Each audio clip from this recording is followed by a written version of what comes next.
वक्रतुंड महाकाय सूर्यकोटि समप्रभ निर्विघ्नं कुरु मे देव सर्वकार्येषु सर्वदा। भगवान केदारनाथ ज्योतिर्लिंग की कैसे उत्पत्ति हुई और क्या रहस्य है ज्योतिर्लिंग का। ज्योतिर्लिंग के मात्र दर्शन से ही आपकी मनोकामना पूर्ण हो जाती है। अगर आप लोग केदारनाथ के दर्शन करके और वहां का जल पी लेते हैं तो आपका अगला जन्म नहीं होता है। महादेव के भक्त जो भी हैं, जो भी मनोकामना लेकर जाएंगे केदारनाथ धाम, बिना सुने ही उनकी मनोकामना पूर्ण कर देते हैं। कालों के काल महाकाल 12 ज्योतिर्लिंग में से एक है। रहस्य क्या है? 400 वर्षों तक बर्फ में दबे रहने के बावजूद भी केदारनाथ धाम का कुछ ना हो सका।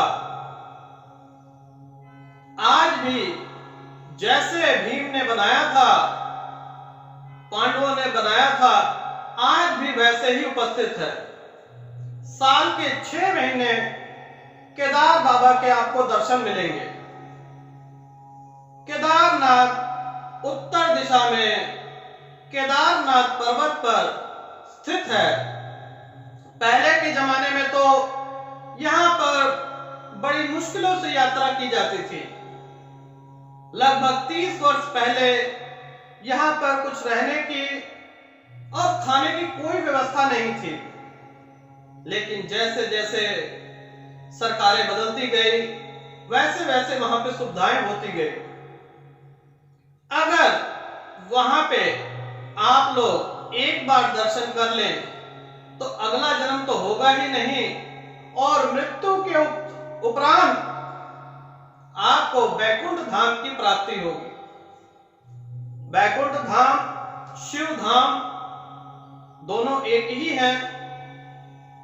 ये तो आप लोग जानते ही होंगे कि महाभारत काल में पांडवों को अपने ही कुल का नाश किया, अपने ही गुरुओं का वध किया, उसका पाप उन्हें सता रहा था।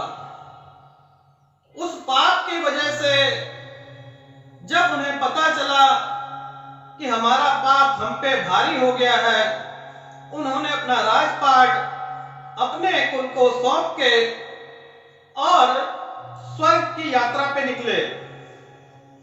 स्वर्ग की यात्रा पे निकलते हैं तो रास्ते में केदारनाथ धाम पड़ता है। पहले केदार पर्वत था। ये पांडव भगवान महादेव के परम भक्त थे। ये जानते थे पांडव कि हमें इस पाप से कोई मुक्त कर सकता है तो वो महादेव है। महादेव की शरण में ये गए, लेकिन महादेव जी इनसे बहुत नाराज थे, इनसे मिलना ही नहीं चाहते थे। उन्होंने भेष बदल के और उत्तर दिशा में चलने लगे। केदार पर्वत पर जब वो भगवान महादेव पहुंचे तो भीम ने उन्हें पहचान लिया। पहचानते ही लपटे उनकी तरफ और महादेव जी धरती में समाने लगे। उनका कुबड़ भीम के हाथों में आ गया। इस बात से प्रसन्न हो गए और उन्हें आज्ञा दी कि यहां पर एक ज्योतिर्लिंग की स्थापना करें जो आदि अनादि काल मेरा स्वरूप होगा।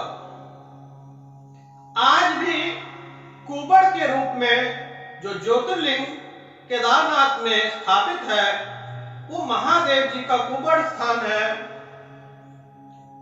और उनके कुबड़ पे देसी घी लगाया जाता है।